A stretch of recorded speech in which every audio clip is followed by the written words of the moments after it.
nang sa nalinis kami ay hihingi. Sa Diyos Ama namin, awang minimiti.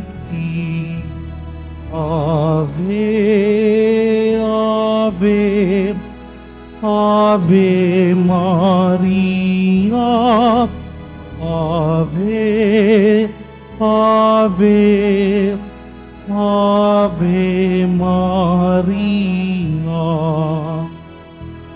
Bayang tinubuhay,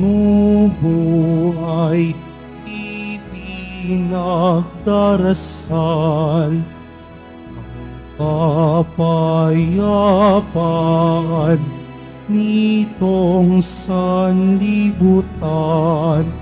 Ave, Ave, Ave Maria, Ave, Ave, Ave Maria.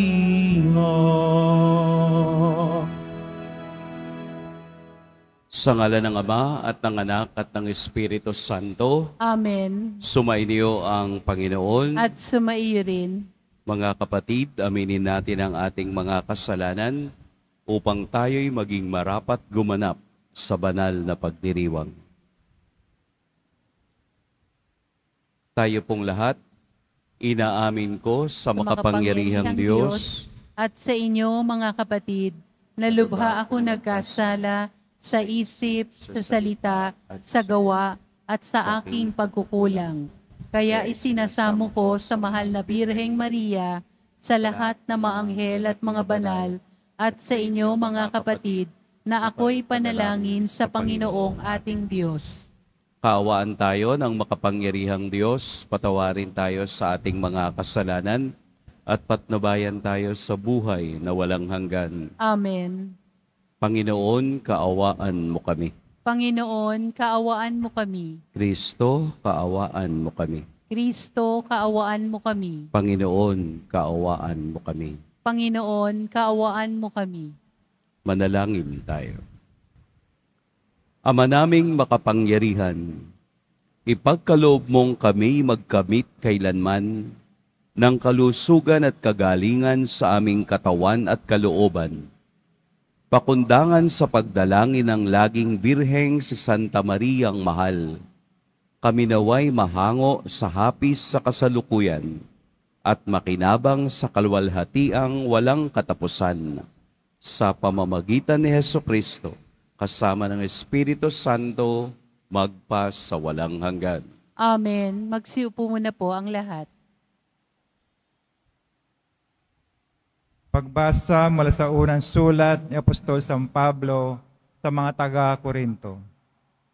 Mga kapatid, kami ni Apolos ang ginamit kong halimbawa upang matutuhan ninyo ang kahulugan ng kasabihang huwag lalampas sa nasusulat. Huwag ipagmalaki ninuman ang isa at hamakin naman ang iba. Ano ang kahigtan ninyo sa iba? Hindi ba lahat ng nasa inyo'y kaloob ng Diyos? Kung gayon, bakit niyo ipinagyayabang na waring hindi kaloob sa inyo? Kayo pala'y nasisiyahan na. Mayayaman na kayo pala'y mga hari, hindi na ninyo kami sinama. Sana nga'y naging hari kayo, upang kami na may maging hari kasama ninyo.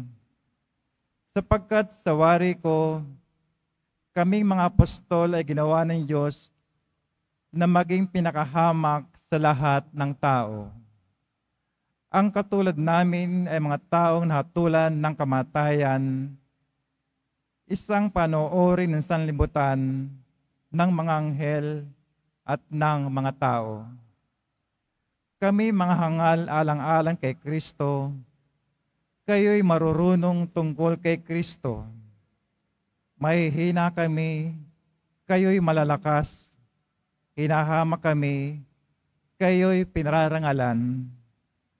Hanggang sa oras na ito, kami nagugutom, nauuhaw, halos subad, pinagmamalupitan kami at walang matahanan. Nagpapagal kami upang may pangtawid buhay. Dinadalangin namin ang mga lumalait sa amin kapag kami pinag-uusig. Tinitiis namin ito.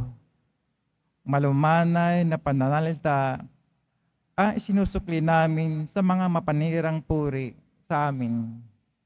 Hanggang ngayon kami parang mga yagit, pinakahamak na uri ng tao sa daigdig. Ito'y sinusulat ko hindi upang hiyain kayo, kundi pangaralan bilang mga anak na minamahal. Sapagkat maging 10,000 man ang inyong guro tungkol sa pamumuhay Kristiyano, iisa lamang ang inyong Ama. Sapagkat kayo'y naging anak ko sa pananampalataya kay Kristo Jesus sa pamamagitan ng mabuting balitang ipinangaral ko sa inyo. Ang salita ng Diyos. Salamat sa Diyos.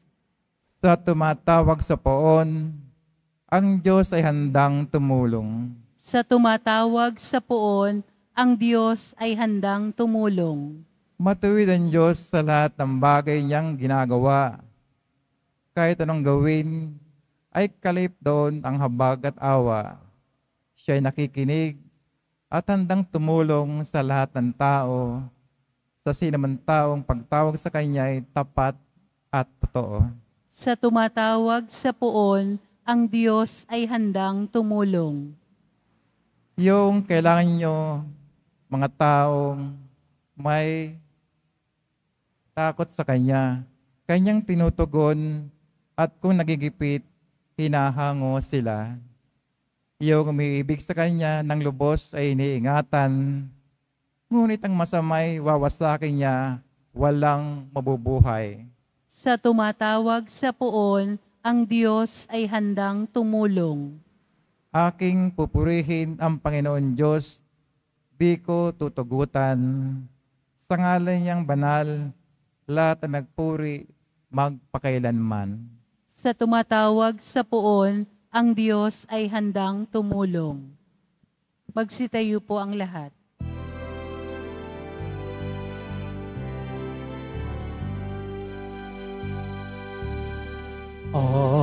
Alleluia, Alleluia, Alleluia,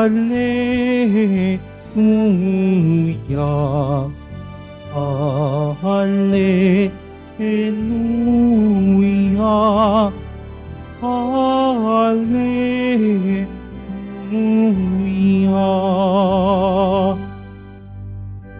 Ikaw, Kristo, ang daan, ang katotohanan at buhay, patungo sa amang mahal. Alleluia, Alleluia,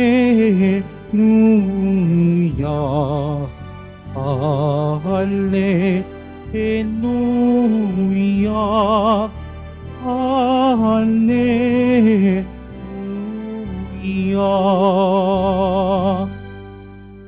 Sumainyo ang Panginoon. At sumaiyo rin. Ang mabuting balita ng Panginoon ayon kay San Lucas. Papuri sa iyo, Panginoon. Isang araw ng pamamahinga, naparaan sina Jesus sa triguhan. Ang kaniyang mga alagad ay nangitil ng uhay at kanilang kinain ang mga butil matapos ligisin sa kanilang mga kamay. Bakit ninyo ginagawa sa araw ng pamamahinga ang ipinagbabawal ng kautusan? Tanong ng ilang Pariseo. Sinagot sila ni Jesus, hindi ba ninyo nabasa ang ginawa ni David Nang magutom siya at ang kaniyang mga kasama, pumasok siya sa bahay ng Panginoon, kumuha ng tinapay na handog sa Diyos at kumain ito. Binigyan pa niya ang kaniyang mga kasama, bagamat ayon sa kautusan, ang mga saserdote lamang ang may karapatang kumain iyon. At sinabi pa niya sa kanila, ang araw ng pamamahinga ay nasa ilalim ng kapangyarihan ng Anak ng Tao. Mga kapatid, ang mabuting balita ng Panginoon. Pinupuri ka namin, Panginoong Jesucristo. Magsiupo muna po ang lahat. Magandang umaga po sa lahat. Ang araw ng pamamahinga o Sabat, ang ikapitong araw sa loob ng isang linggo, ay tumutukoy sa kautusan na kailangang magpahinga noong ikapitong araw, katulad ng pamamahinga kung papaanong ginawa ng Diyos ang sanlibutan. Ang mga Pariseo ay mga strict adherents to the law. Talagang sila ay sumusunod by the letters. Kung ano yung sinasabi ng mga letra, yon ang kanilang sinusunod. Kaya ganun sila kahigpit sa ibang tao na hindi sumusunod sa kaparehong kautusan. Kaya nang makita nila na ang mga alagad ni Jesus ay kumukuha sa pamamagitan ng kanilang kamay, plucking ang tawag doon, ay naidugtong nila agad ito sa araw ng pamamahinga na ipinagbabawal gawin. Pero kung inyong titingnan, they are not harvesting. They are plucking. Yung harvesting, gumagamit sila ng karet. Yun ang pinagbabawal. Pero yung pagbunot sa pamamagitan ng kamay, ito ay pinapayagan ng batas. Lalo na kapag ikaw ay isang traveler, kung ikaw ay naglalakbay, binibigyan iyon ng espasyo ng batas ni Moses, ng isang taong kapag nagutom at nakakita ng mga trigo, ay pwede niyang bunutin at kainin. Pero hindi niya pwedeng i-harvest. Yun yung ipinagbabawal. Kaya sa mga salita ni Jesus ay tumugon at lumabas ang pag-unawa o yung mercy o awa mula sa Kanya. Sapagkat siya na siyang tunay na may-ari ng Sabat ay hindi nauunawaan ng mga Pariseo kung sino ang kanilang kaharap.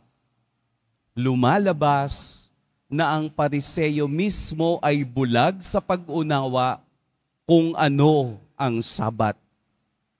Kaya nga ginamit ni Jesus ang lumang tipan tungkol kay David.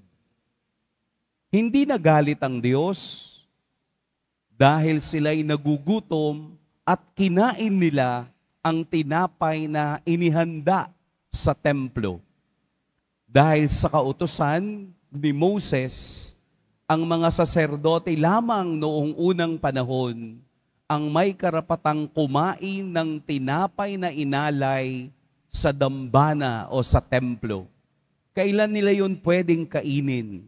Pwede lamang nilang kainin iyon pagkatapos ng 7 araw. Nung araw na iyon, Sabat to Sabat, hindi nila pwedeng galawin yung tinapay.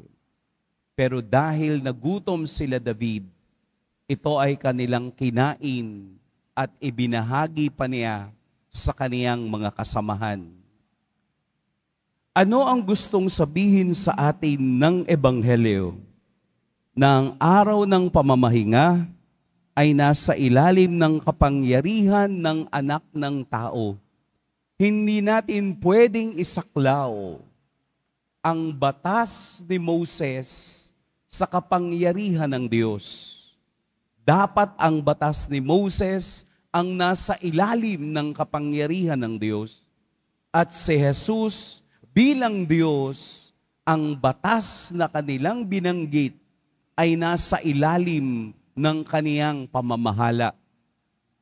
Ang tinapay na nabanggit ay tinapay hindi lamang para sa iilan, kung hindi tinapay na bukas para sa lahat, na ang lahat ay mayroong karapatang kumain nito sapagkat si Jesus ang tunay na tinapay ng buhay. Hindi lamang yung mga saserdote, hindi lamang si David, kung hindi ang tinapay ngayon na ating tinatanggap kapag tayo ay nagdiriwang ng banal na Eucharistia ay para sa lahat. Ibinabahagi para sa lahat dahil ang katawan ni Kristo ang sumisimbolo sa ating lahat na bahagi ng iisang katawan. Sa Diyos, ang lahat ay bukas. Sa Diyos, ang lahat ay may karapatang makibahagi sapagkat siya ang Diyos ng pamamahinga. At wala na tayo sa ilalim ng batas na iyon. Hindi tayo mga Hudyo. Tayo ay mga Kristiyanong sumunod at sumusunod kay Jesus na siyang pinagmumulan ng tunay na araw ng pamamahinga. The Lord of the Sabbath ay si Jesus na nagbigay ng kaniyang buhay at sa kaniyang kamatayan at muling pagkabuhay, itinatag ni Jesus ang bagong Sabat. Sapagkat sa kaniyang pagkabuhay, nabuhay din ang ating pag-asa na sa ating buhay sa susunod na mga panahon ay makakasama natin ang tunay na Diyos ng pagkabuhay at Diyos ng pamamahinga. Kaya po, kung tayo ay palaging uma-attend o dumadalo ng banal na misa, we are proclaiming the Lord of the Sabbath. Tayo ay nagbibigay papuri at parangal sa Diyos na may-ari ng Sabat. Hindi yung Sabat ang susunod sa Diyos, kung hindi yung Sabat ay nasa kapangyarihan at ilalim ng paa ng Diyos na muling nabuhay. Tayo po ay Kristiyano at hindi Hudyo. Tayo ay sumunod sa isang taong ibinigay ang kaniyang buhay at anyang katawan ang siyang nagbibigay ng tunay na awa at habag sa mga taong humihingi at nangangailangan nito. We do not go for the letters of the law. We go to the spirit of the law. Sa bawat batas, palagi po nating titingnan ang batas ng awa at batas ng habag ng Diyos. Sapagkat ang lahat ng batas ay nag-uumpisa at natatapos sa divine law. Lahat ng batas ay dapat nakatuon sa kaluwalhatian at karangalan ng Diyos. Laliman natin ang pag-unawa sa batas ng Diyos, sa batas ng kaniyang awa at sa batas ng kaniyang habag. Anong ibig sabihin nito? na dinadala natin sa ating ordinaryong buhay kung papaano natin naranasan ang awa at habag ng Diyos sa atin. We do not go for law. We go for the law of love that Jesus had shared to us. Ang pagmamahal ng Diyos, ang pinakadakilang batas na pwede nating madala at pwede nating maibahagi sa iba. Huwag tayong masyadong scrupulous. Ano po ba yung scrupulous? Yung lagi na lang nakikita ang kamalian ng iba. Lagi na lang iniisip na mali ang kaniyang ginagawa. Kapag tayo naging scrupulous sa ating sarili, inaalis natin ang pagkakataong makita at pumasok ang pagmamahal at awa ng Diyos sa ating buhay. Baka minsan tayo rin ay mapanuri sa iba, katulad ng mga Pariseo. Baka mas tinitingnan natin na dapat ay sundin ang batas kesa yung batas ng pag-ibig at pag-unawa ng Diyos. Kaya kung titingnan natin ang ating Poong Jesus Nazareno, palagi siyang nakatuon sa pag-unawa sa mga taong nangangailangan nito, sapagkat ang hindi nakauunawa ay mga taong mayayabang sa kanilang sarili. Dahil ang mga taong hindi nangangailangan ng habag ng Diyos ay naniniwalang siya ang batas. Pero lahat tayo ay nasa ilalim ng batas ng Diyos, na wala tayong ibang magagawa at gagawin kung hindi ang lumuhod at humingi palagi ng kaniyang pagpapatawad upang maranasan natin ang pag-ibig at awa ng Diyos. Katulad ni Maria na ating ina, na ang ating pagdidibusyon sa kaniya tuwing Sabado bilang Our Lady of Saturdays ay halimbawa ng tamang pagsunod at pakikinig sa Diyos, kung saan ang kaniyang kabanalan ay ibinabahagi sa atin upang tayo rin ay makakita ng kaluwalhatian ng Diyos sa katapusan ng ating buhay. Kung papaanong binigyan tayo ng halimbawa ng ating mahal na ina, pagsumikapan nating maranasan din sa ating buhay ang ligayang iyan dahil siya'y sumunod at nakinig sa Diyos ng Sabat. Mag-iingat po tayo ngayong araw. Pagpalain tayo ng poong may kapal.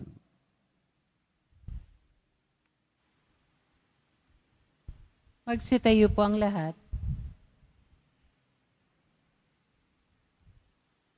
Minamahal kong mga kapatid, manalangin tayo sa Diyos Ama na umangkin sa atin bilang kaniyang mga malayang anak kay Hesukristo na kaniyang bugtong na anak. Sagapin nawa kami ng iyong salita, O Panginoon. Sagipin nawa kami ng iyong salita, O Panginoon.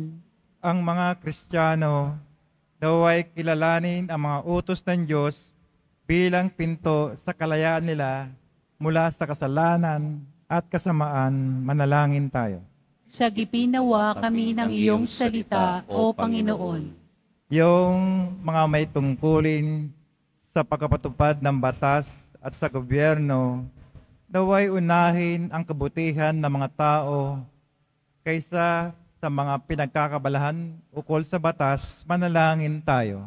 Sagipin nawa kami ng iyong salita, O Panginoon.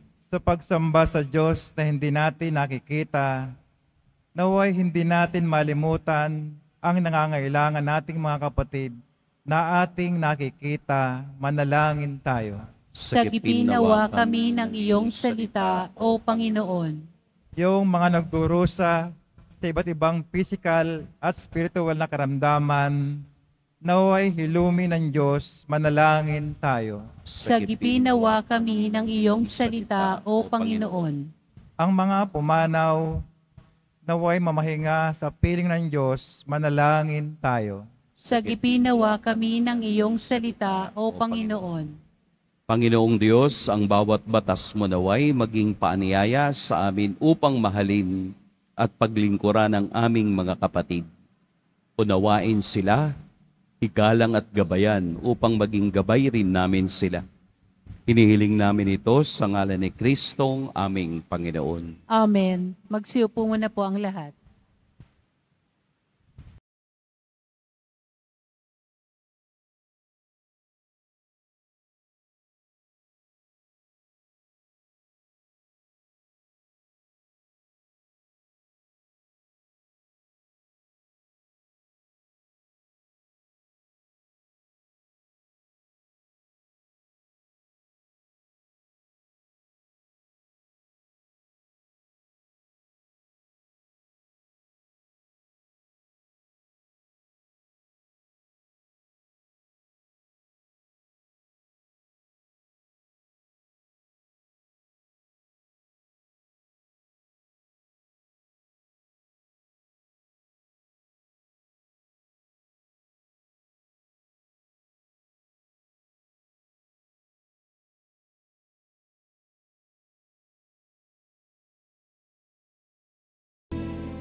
Magsitayo po ang lahat.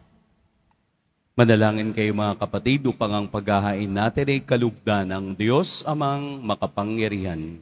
Tanggapin nawa ng Panginoon itong paghahain sa iyong mga kamay, sa kapurihan niya at karangalan, sa ating kapakinabangan at sa buong sambayanan niyang banal.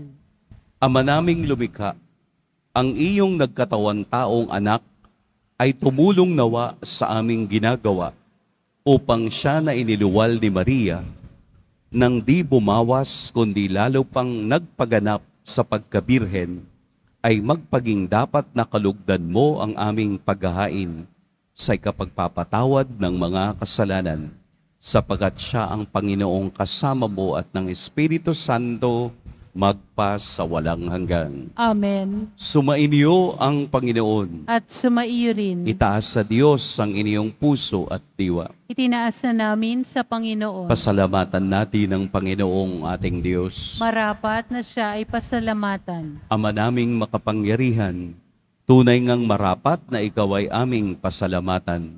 Ngayong pinararangalan ang mahal na Birheng Maria. Bukod mong pinagpala sa babaeng lahat, ang mahal na Birheng totoong mapalad, na iyong piniling maging ina ng iyong anak, noong isugo mo siya bilang aming Mesiyas. Sa kapangyarihan ng Espiritong Banal, ang Birheng Maria ay naging inang tunay ng iyong anak na kaniyang isinilang bilang liwanag nitong sanlibutan. Kaya kaisa na mga anghel na nagsisiawit ng papuri sa iyo, nang walang humpay sa kalangitan, kami nagbubuni sa iyong kadakilaan. Santo, Santo, Santo, Panginoong Diyos na mga hukbo, napupuno ang langit at lupa ng kadakilaan mo, hosana sa kaitaasan. Pinagpala ang naparirito sa ngalan ng Panginoon, hosana sa kaitaasan. Magsiluhod po ang lahat. Ama naming banal, ikaw ang bukal ng tanang kabanalan. Kaya't sa pamamagitan ng iyong Espiritu, gawin mong banal ang kaloob na ito upang para sa amin maging katawan at dugo ng aming Panginoong Heso Kristo. Bago niya pinagtiis ang kusang loob na maging handog, hinawakan niya ang tinapay, pinasalamatan kaniya, pinaghati-hati niya iyon, iniabot sa kaniyang mga alagad at sinabi, tanggapin ninyong lahat ito at kanin. Ito ang aking katawan na ihahandog para sa inyo.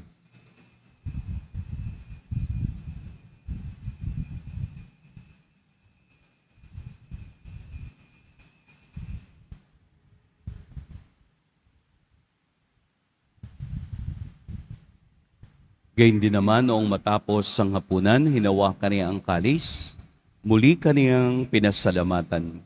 Inabot niya ang kalis sa kaniyang mga alagad at sinabi, "Tanggapin ninyong lahat ito at inumin. Ito ang kalis ng aking dugo, ng bago at walang hanggang tipan, ang aking dugo na ibubuhos para sa inyo at para sa lahat, sa ipagpapatawad ng mga kasalanan. Gawin ninyo ito sa pag-alala sa akin."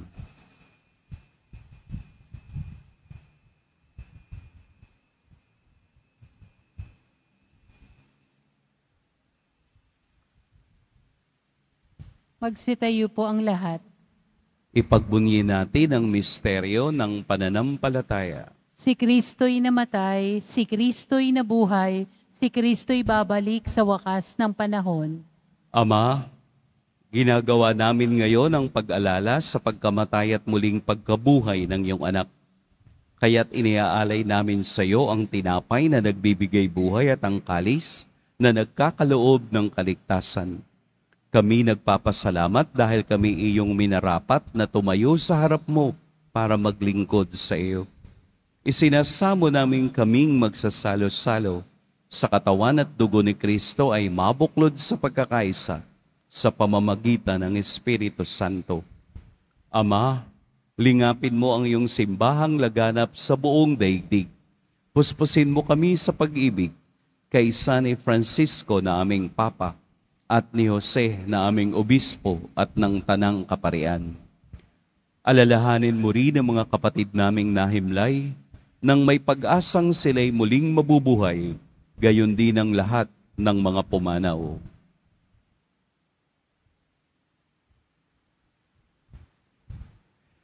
Kaawaan mo sila at patuloyin sa iyong kaliwanagan. Kaawaan mo at pagindapating kaming lahat na makasalo sa iyong buhay na walang wakas.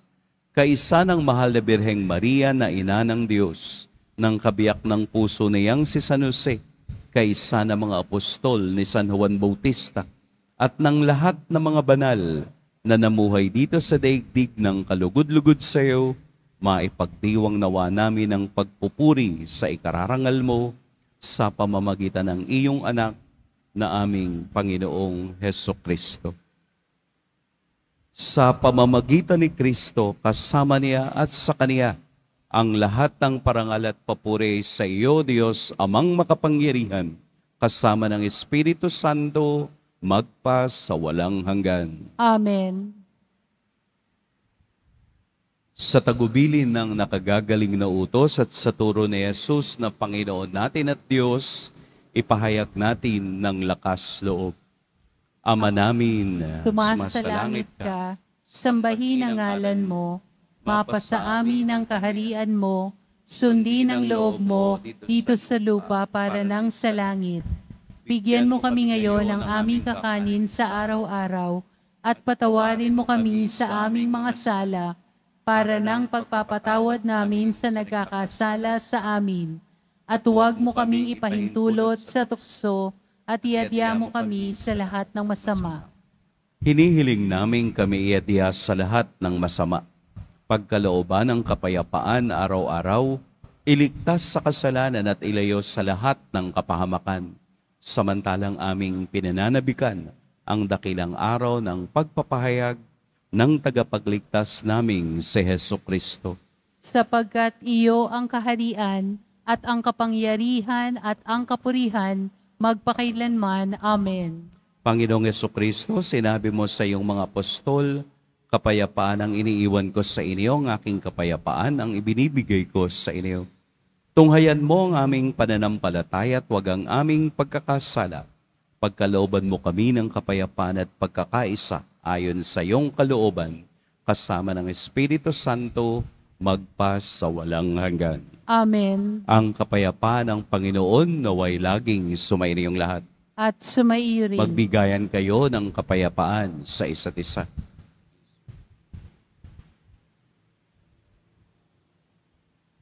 Kordero ng Diyos na nag-aalis ng mga kasalanan ng sanlibutan, maawa ka sa amin. Kordero ng Diyos na nag-aalis ng mga kasalanan ng sanlibutan, maawa ka sa amin. Kordero ng Diyos na nag-aalis ng mga kasalanan ng sanlibutan, ipagkaloob mo sa amin ang kapayapaan. Magsiluhod po ang lahat. Ito ang kordero ng Diyos, ito ang nag-aalis sa mga kasalanan ng sanlibutan. Mapapalad ang inaanyayahan sa kaniyang piging. Panginoon, hindi ako karapat-dapat na magpatuloy sa iyo, ngunit sa isang salita mo lamang ay gagaling na ako.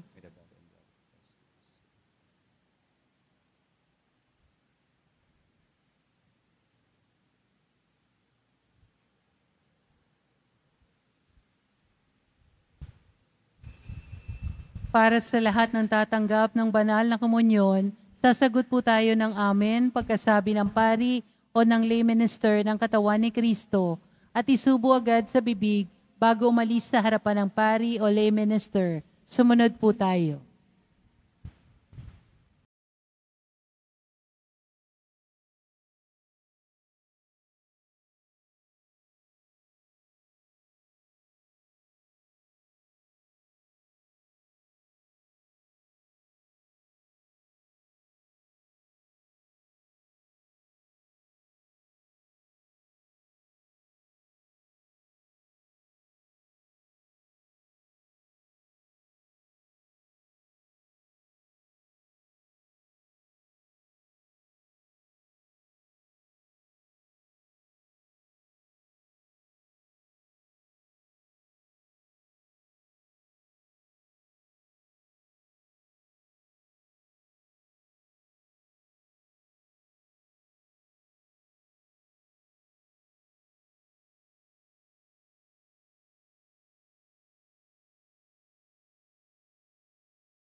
Ama naming mapagmahal, sa pagsasalo namin sa banal na pakikinabang, ang iyong kagandahang loob ay aming hinihiling upang ang pagpaparangal namin sa mahal na Birhen at pagtulad namin sa Kaniya ay magpaging dapat na aming paglingkuran ang pagganap sa kalooban mong kaligtasan.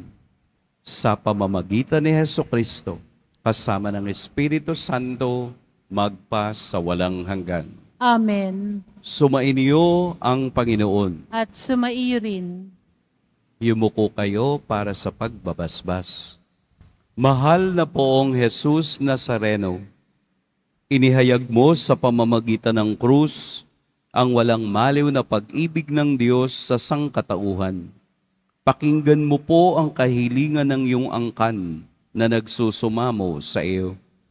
Makamtan nawa nila ang iyong katugunan at tanggapin ang kasagudan na may utang na loob na tinatanaw. Basbasan din po ninyo ang mga daladala nilang mga imahen at dasalan. Sa pamamagitan ng bendisyon na ito, naway maalala nila ang pangako nila noon sa biniyag na ikaw ay kanilang iibigin at paglilingkuran bilang Panginoon magpa sa walang hanggan. Amen. At pagpalain kayo ng makapangyarihan at mapagmahal na Diyos, ang Ama at Anak at Espiritu Santo. Amen. Tapos na ang ating pagdiriwang, humayo kayong taglayang kapayapaan ng Poong Jesus Nazareno. Salamat sa Diyos.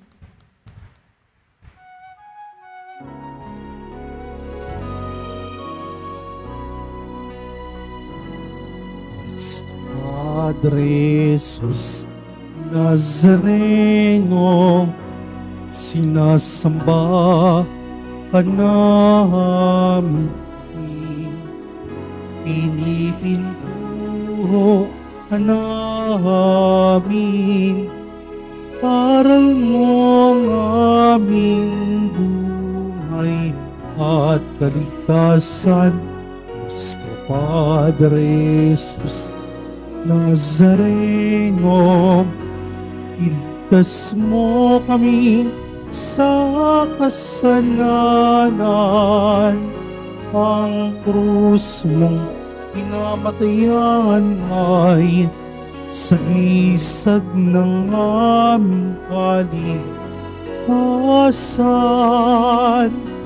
Nuestro Padre Jesus Nazareno, dinarangal namin.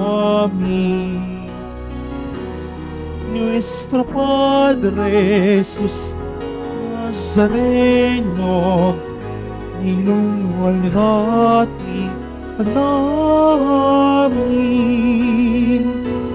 Nuestro Padre Jesus Nazareno, dinaralan ka namin.